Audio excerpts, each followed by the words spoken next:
Hello and welcome back to the County Chat channel. Today we are doing our County Chat Division 2 update show for weeks 7 and 8. Now, this might seem a bit weird. It was a very long time ago, it feels like, that I did the Division 1 show. And there was a bit of rhyme and reason to that, is because there was a big summer break. You know, we have the 100, One Day Cup, so on and so forth. So county cricket kind of takes a back step, or the county championship takes a bit of a back step. So I kind of knew that there was going to be sort of stories and things that could be covered following that. So I did the sort of Division 1 update show kind of as soon as those fixtures were done. And then I was like, oh, maybe I'd pause on this one. So here's the reason why this one is much later, if there was ever anyone wondering about it, but probably not. But yeah, we'll get straight into it as we always do, and doing our kind of usual general news sort of bit to begin. And speaking of one of those bits of information that I thought, might come out in the summer break, was stuff to do with the injury replacement system, if you were to use that phrase. Effectively, it's been a bit of a thing for the county championship this summer. It was the first time they've tried it.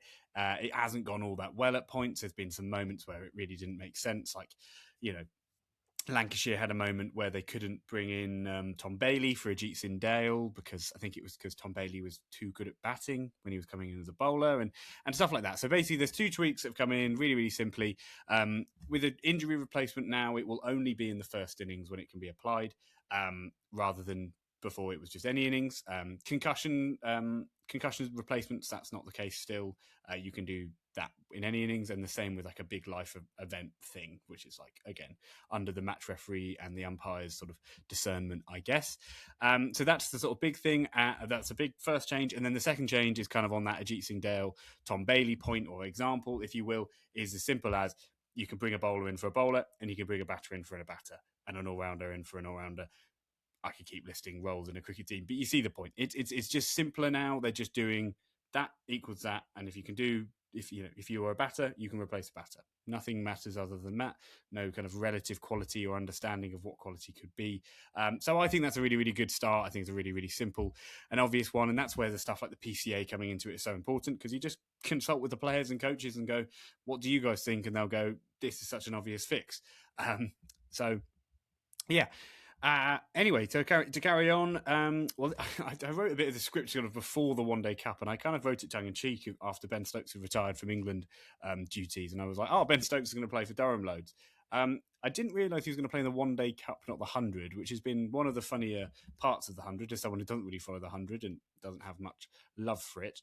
The fact that Ben Stokes, probably England's biggest star, or not probably, he is England's biggest cricket star, chose to play for Durham in the One Day Cup, which is, all respect to the One Day Cup fixtures, in recent years has become slightly more of a secondish team competition compared to the heyday of the Gillette One Day Cup, for example. At the end of the day, there just isn't the kind of same level of interest as there once was, and also the stuff like the 100 overlaps with it. So basically, there's no real fan interest. But basically, it was another example, and I've spoken a lot about Ben Stokes' retirement in various podcasts, but it was just a last, two fingers to the management, if you ask me. It seems so obviously that, I'm sure he loves playing with his teammates from Durham. I'm sure he loves being at home, closer to Durham a lot of the time. But at the end of the day, they're playing a lot of away games. So, it was one of those where I really, really made me smile, if I'm totally honest. Another quick bit of news, Northamptonshire have re-signed Nathan McSweeney for 2027. I think that's a really, really savvy move. He's been their captain in the one-day stuff, and I think he's been their vice, and likely will become a captain maybe in the future. He's captained South Australia for so long, and obviously Darren Lehman being in charge at Northants, it being an Aussie is maybe not surprising, dare I say it. Also, again, something that was written about the fixtures from for weeks 7 and 8, because it's quite a nice thing in a way, but it feels ages ago is why I'm saying it, is that all of the fixtures from those 2 weeks were results. They didn't have draws. And bear in mind, I did a whole video about the county championship becoming a bit of a draw fest, or not a whole video just about that, but it was a part of the video. So the stat was in 2025, 48% of all fixtures were draws. Quite cool that, in those 2 weeks, there was, no draws, basically. It's also a bit of a case of, as we've had sort of the 2 months since there's been, England's been in drought and all of this stuff. It's going to be quite interesting to see how the county championship pitches play out. I don't think we've had a summer, we've had hot summers, obviously, and with various reasons for that. But the level of dry of which I've been playing Saturday League cricket. And obviously those aren't, professionally kept grounds, but it's been interesting seeing quite a lot of spinners being signed for the end of the season, let's say that, and overseas spinners being signed for the end of the season. Joe Denley from Kent, he retired in the time in which, since this, just a tip of the cap to Joe Denley, a real legend of the county game. I think he was also maybe one of the last stalwarts of the pre-Bazball era, of someone who had played for so long county cricket, had been a great performer for Kent for years and years and years. I mean, he did some. I mean, he's one of his great things that Joe Denley can have is he scored 100 and took a hat trick in the same T20 fixture, which is just remarkable. But he played for years, scored thousands of runs for Kent, took a lot of wickets bowling leg spin, and is a great fielder, man, one of those people who just is generally incredibly well respected. And he retired, and I feel like anytime one of those, a player of that ilk retires, I feel like here on the County Chat, we should give him a tip of the cap. So, happy retirement, Joe Denley. I'm sure you won't see this, but great to congratulations, I guess, is maybe the phrase you should use.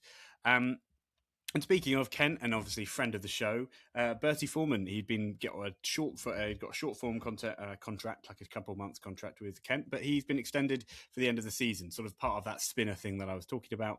A lot of spinners being looked for the end of the season, because I have a feeling, as a cricketer who's been playing on incredibly dry wickets, the wickets are only going to be getting drier and drier and drier. And if you're playing 4-day cricket, those fourth innings, are going to be pretty spin heavy, let's say. So yeah, congratulations to Bertie as well, as a pal. Another one I found interesting was Sai Kishore signs for Gloucestershire for the remaining six games. Now, as I say, this is a spinner. It makes sense. An overseas to come in at the end of the season. It would make a lot more sense if Kent weren't so far adrift, to put it bluntly, in Division 2. And as long as I have followed Kent, Gloucestershire, they have been, really, really struggling financially. The Gloucestershire are on 38 points from their 8 matches. They've just signed Sai Kishore to an overseas deal for the last 6 matches. I cannot understand, for a county that, as long as I've been following the county cricket quite closely, has struggled to make ends meet, has been bailed out by the ECB in that time, would sign in overseas for the last 6 games of the season. Now, I could understand it if they were in 3rd or 4th, but they're about as far adrift as you could be at this stage of the season. They're 8 matches in, 1 win, 7 losses, 38 points. The next closest to them is 81 points. And to put it into context, maybe Durham, who are in first place, on 149 points. So 38 points is remarkably few. And I don't mean to be disrespectful to Gloucestershire, but I cannot get my head around that signing. But maybe it's to try and bring people in. I don't. I mean, again, there's so many signs of poor financial management, and in county cricket, it's kind of hard to feel bad for these counties that go out of business, and not go out of business, but get bailed out. And speaking of counties that aren't doing great, but have just signed, signed a player, is No Man Ali signs a 6-match deal with Lancashire. Again, it means for him, No Man Ali is great for him because it means he can pop into the English team, the Pakistan Test team, if he needs to be. But Lancashire are in second to last place, only to Gloucestershire, and they're not looking like they're going to make a late promotion push. I mean, maybe they will, but that one couldn't make much sense to me either. But I guess if Lancashire just start winning every game, then it will make a lot of sense. Anyway, this is all lasted a little longer than it arguably should have, because we had quite a lot of news to cover, because quite a lot was going on in a sense. So we'll just quickly run through the sort of results of those last 2 weeks. But again, quite a long time ago at this point, so I don't want to linger too long on it. Durham beat Northamptonshire at Chesley Street, chasing quite a big total in the 4th innings. I think Beddingham got a real big 100 there. Gloucestershire lost to Worcestershire at Worcester. Not that surprising, unfortunately, for Gloucestershire. Derbyshire beat Lancashire at Chesterfield. That was a big fixture, but the Derbyshire came out really, really on top there. Kent beat Middlesex at Canterbury. That again, not too close. A very close fixture. It was actually a really tense one. I remember watching bits of that stream near the end. And then the week before that, Durham quite handedly beat Derbyshire at Chesley Street by an innings. And Derbyshire are quite a good side, which I think sums up just how good Durham are. Middlesex beat Worcestershire at Worcester, which is always impressive to beat Worcestershire at Worcester, especially in Division 2, I would say. Kent beat Lancashire at Blackpool. And again, that was mostly down to an absolute collapse from Lancashire. They bowled very well in their first innings against Kent, it seemed, and then got bowled out for 87 in their first dig. So put themselves well behind the 8 ball and lost the game. And then Northamptonshire beat Gloucestershire at Northampton, chasing 191 in the last innings, having followed on Gloucestershire. So again, I think a lot of those results kind of went in the way you'd probably expect them to, just looking at the league tables and looking at the teams maybe. But again, some interesting fixtures. And as I said earlier, cool that none of them ended in draws. And I think that's always a good thing for county cricket because of the sort of epidemic of draws we've been having in county cricket over the last 2 years. Or maybe 2, probably maybe more than that, since since the new point system was in play. The standout team in Division 2, can't be a surprise to anyone because they were the only team in those 2 weeks that won both their games. They are also so far ahead in the in the table. It's Durham. Durham they're 32 points ahead of Kent in second place. They've won 5, drawn 3. I would be shocked if they didn't end with a sort of invincible season. They're just an excellent team. They're better than anyone in Division 2, and it was the one prediction in Division 2 I got dead on. I just looked at that team and I just thought, there's no way they don't win the league. And they won the league. So, it's one of those where you have to, again, take your wins when you get them, because I think I also predicted Lancashire would do very well, and they're currently in second to last. Got to take the wins where you get them, as I say. To sort of move on to sort of the standout players from those last 2 weeks. And again, I realise it does feel a long time ago now, but in a way, maybe even more important to give a show of respect to those players who did do well in those 2 weeks. But one of them was someone I went to university with, which is always a handy one. It was Chris Benjamin for Kent. He has had a remarkably good sort of back end of his back end of the first block of fixtures, if you will. I think he scored big runs in multiple games and in those 2 weeks, and has really been sort of changed the outlook of Kent's team, I think, as a batter. He's now moved himself all the way up to third in the run, so it's kind of been a whole season's worth of this real slow build. And anyone who played with him or not around, I can't pretend I ever played with him, but played in the club that he was in, he just always seemed like a batter who was just bound to score runs and score a lot of runs. And if you followed his career, it's kind of been the case. And whenever he's been in twos cricket, he's always dominated and scored a lot of runs. And so his season at the moment, 639 runs at an average of 53, whilst batting at 6 or 7 usually. Wicket keeping the whole time. So it's a really impressive season. I think a keeper batter doing it that well is not an easy thing to do, simply put. We'll move on to the all-rounder, who was the sort of standout all-rounder. And that was it was one that he's not someone you would think of as an all-rounder, but I think he kind of should get more respect in a way for being an all-rounder. And that was Zafar Gohar. Again, he just had a remarkable couple of weeks. But again, you would look at his year and say, actually, no, he is having a full-on all-rounders year, if you will, Zafar Gohar. He's averaging 45 with the bat, and averaging 39 with the ball, 14 wickets with the ball, and 462 runs with the bat. Few of those runs came in the weeks we're talking about. He scored 95 and 66 not out, but then he also took 6 for 31 in a sort of game-winning bowling effort. I think he was going to be incredibly important to Middlesex, and I think he's good enough that Middlesex, who are kind of on the periphery of that last promotion place, I think could really get into the mix. They're on 99 points, Kent on 117. With how the fixtures play out, the fact that Kent and Middlesex play each other kind of right off the rip, if Middlesex beat Kent there, all of a sudden they'd be right in the mixture as you'd look at it. And then the bowler who sort of stood out for me, I think it was a tough one to look past. It was Matty Potts for Durham. I think he took 17 wickets in those 2 weeks. He had one of those games where Matty Potts seems he has the ability to, where he just takes everyone's wicket, and it's just kind of just taking every wicket in all the games. And I think it was against Derbyshire, not against Northamptonshire. I'll just check the scorecards. Yeah, he took 8 against Derbyshire in the second innings. which is, that's always going to get you a good chance in a 2-week sample size to be the best bowler in the County Championship Division 2. And he certainly has been that, I would say. Right, now time for the bit of the show where I always enjoy it quite a lot, is our County Chat 12.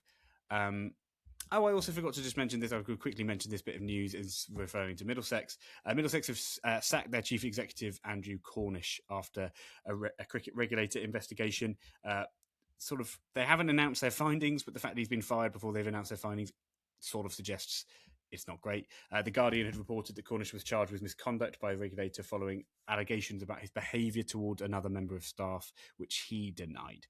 But yeah, he has been fired, but it just felt a bit of a bit of news that probably should be mentioned in that sense. Anyway, on to slightly more, positive things, I guess. So here we are, the County Chat 12. It's a bit of a changing week, as you might see here, and going through with the players who've come in. A little bit was related to players scoring runs, but Emilio Gay, for example, probably if he hadn't been picked for England, probably would still be in the team, I would suggest, just because of his quality. But yeah, for example, kicking straight off, the Ricardo Vasconcelos has gone straight into the team. He's just had a couple of very good weeks. His overall season standard stats look like at the moment is 8 matches, 13 innings, 572 runs, at an average of 44. He's just quite a punchy opener up top. He's sort of a real stalwart of Northamptonshire, and yeah, I think he's well deserving of an opener spot. I've been a bit more harsh with myself with picking an opener, because I think it's quite easy to go, oh, it's not that important, we'll just pick the sort of 5-6 batters who are the best. But I think I went with an opener with Vasconcelos here, and then the other one who's kept his role in that sense was Ben McKinney. I still think Ben McKinney could have had a sort of bigger year than he's having. He's still obviously got 6 more matches, but and it helps. He's hurt by the fact their bowling is so good, because he's got 8 matches, 11 innings, which for an opener is quite surprising if you think about it. 528 runs, an average of 52, a massive 244. Obviously, does a good amount of heavy lifting in that. But again, if you make a big score, it doesn't mean it should be looked down upon in any sort of way. So they're the 2 openers. Ben McKinney's currently still on track all the way through to be keeping his title the whole way through. IV, as you see there, so this is his 4th time on the list the whole way through. Get the silver daisy if he goes the whole way through. So Max Holden. Yeah, Max Holden. This was another one which I thought was not a surprise in a way, but he was someone at the start of the season I would have almost put as the dead set to be in this team at some point, because he's just a run scoring machine a lot of the time, or at least I just think his technique really holds up very, very well. But he didn't start the season all that well, but he did have a real good turnaround towards the sort of the list here.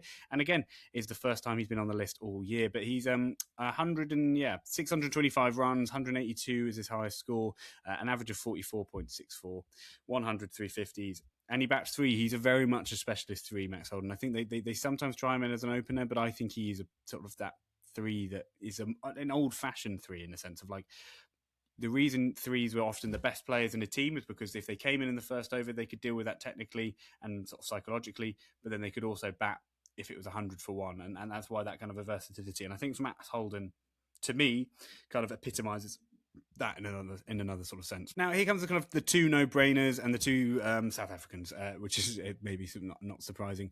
David Bedingham is the best batter, arguably in the County Championship, 1st Division or 2nd Division, and he's in the 2nd Division. So needless to say, he's leading the league in runs scored. As I mentioned about Ben McKinney, he's only had less chances to bat than most other players because Durham have been winning by an innings or chasing games down very quickly. So again, David Bedingham has had 11 innings. 8 matches, 11 innings. He's had 2 not outs, so he's been out 9 times, and he scored 794 runs.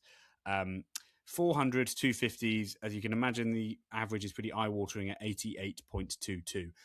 He is just far too good for Division 2 bowling lineups a lot of the time, and it's to the extent of which he's so good that anytime he gets anything below 50, it's like, what happened? I need to check what that wicket looked like. Did he get an absolute seed, or did he get himself out?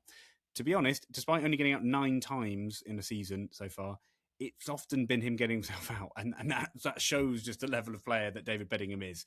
So he slots in at number 4, very obviously for me, and he again is on the way for a silver daisy of going the whole way through the season without losing his title in the team. Lewis Deploy, again, similarly great season. I mean, it's maybe not similarly great, but is also a very, very good season. 8 matches, 15 innings to make that point. 728 runs, an average of 56, 200s, 550s. A huge part of Middlesex sort of staying relevant this season, I would say, is Lewis Deploy. He's such a good cricketer, and I think anyone who's followed the county championship for a long time will know that, and he's been around. Scoring runs and scoring into Division 2 for a lot of that time. So I think he'll be hoping probably for his own sake just to be able to get into Division 1, just to challenge himself in a way. And then moving on from Lewis Deploy, we've got Chris Benjamin, who'd been in the team the week before, or the couple of weeks before, and he's retained his place. As I mentioned when I was talking about him as a sort of standout player for the last 2 weeks, and I say the last 2 weeks, the last 2 game weeks of 7 and 8, because it is a long time ago that this happened. But 8 matches, 14 innings, 639 runs, average of 53.25. He's just turned it on as the summer's gone on, but it's no surprise that Benji is doing as well as he is. So I think with the makeup of this team, it would be safe to say you've maybe got a lot of bowling. But the thing is I just think there's these bowlers, there's sort of 5 bowlers to me who are so far ahead of the peers that it would be unfair to drop any of them, and some of them can bat quite well. So that's my rationale. Ben Rain has been, again, someone who was on track for a silver daisy.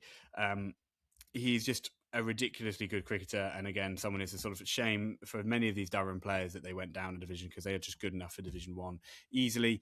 41 wickets, an average of 17.8 and 2.56 economy rate, which is sort of eye-wateringly good for him. And then, if I just check his batting, which I don't even think he's had a particularly good year with the bat, but well, I say that actually he's averaging 39 with the bat, 354 runs, 100, 150, and strike rate of 73.75. There hasn't been many runs he's needed to score, was the point I was going to make, but he's still had a very, very good season. So actually him being in that spot makes a lot of sense. Now, moving on to number 8, it's a representative from Derbyshire in Ben Aitchison. He was sort of always having a sneaky good year, and then he had a really big sort of game week 5, game week 6 sort of performances, and then kind of carried on from that point since. So to list off his wickets, he's 40 wickets, an average of 21, and an economy of 2.81. Big part of Derbyshire's successes this season. But he's also had a good year with the bat. He scored 100 and a 50, 307 runs at an average of 27.9. Just a very, very good cricketer. So I think is one who I always liked, Ben Aitchison, but his batting, I must admit, came out of nowhere for me. I'd never really seen his batting. He slots in quite nicely at 8. I feel like that makes a lot of sense for someone who's averaging in the sort of high 20s.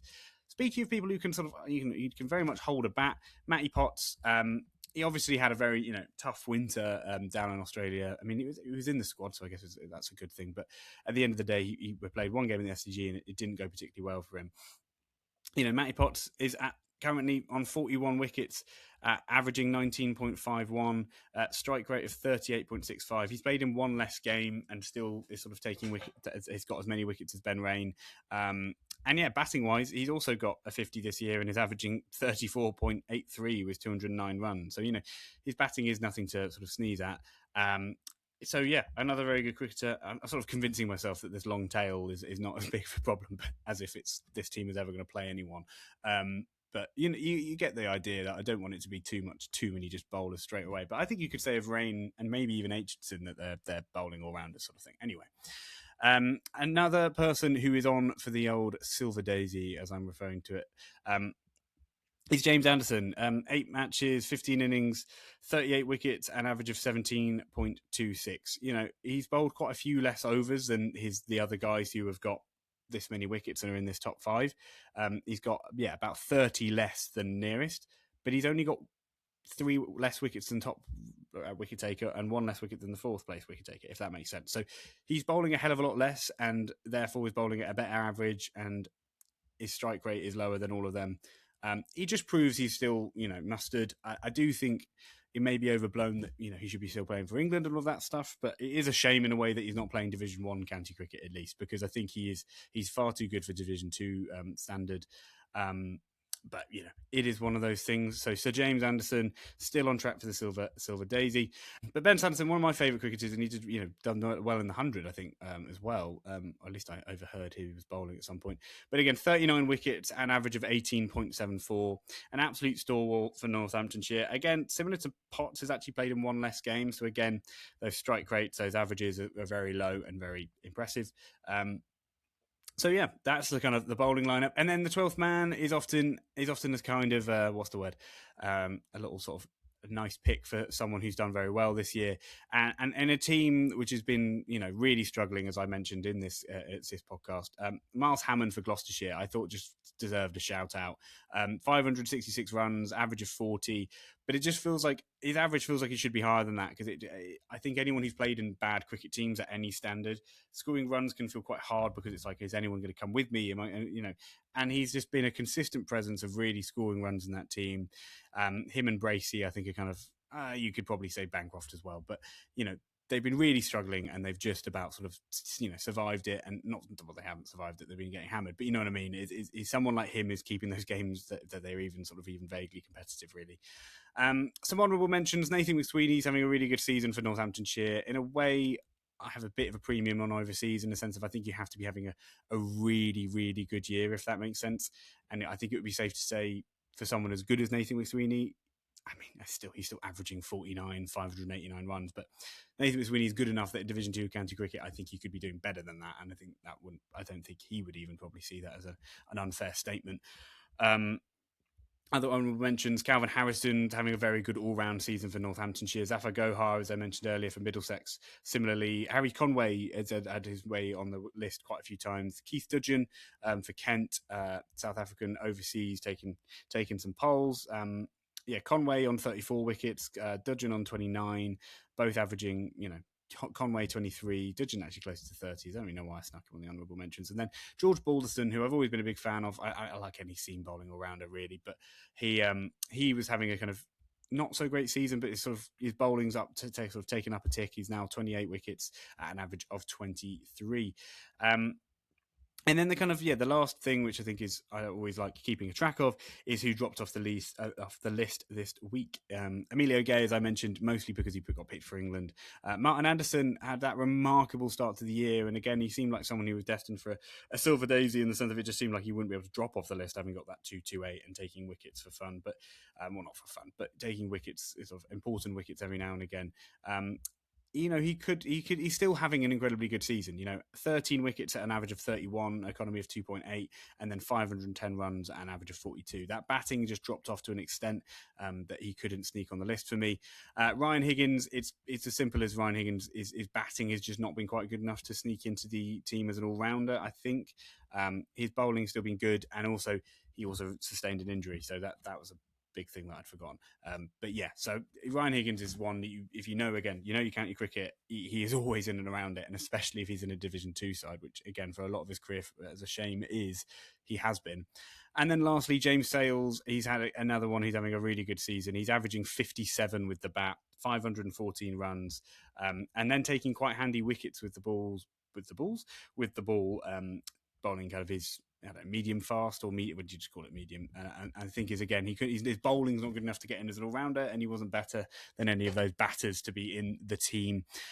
So yeah, that is it for the County Chat 12, and that is it for the County Chat update show of Division 2 for game weeks 7 and 8. I realise in a way it's almost more of a preview for the end of this season, and I felt like it was good to split them up. I mean, let me know what you think. If you've got an opinion on that, I would be interested to hear what you say. But anyway, thank you very much for watching. I hope you've had a wonderful day. If you're just finishing your day, I hope you have a wonderful day. If you're just starting your day, I've been the County Chat, and thank you very much for watching. Make sure you subscribe, follow, like, ratings, all of that good stuff. If you haven't been checking out the Sports Badger content that has been coming out, do so as well, because if you like this content, you will almost certainly like that.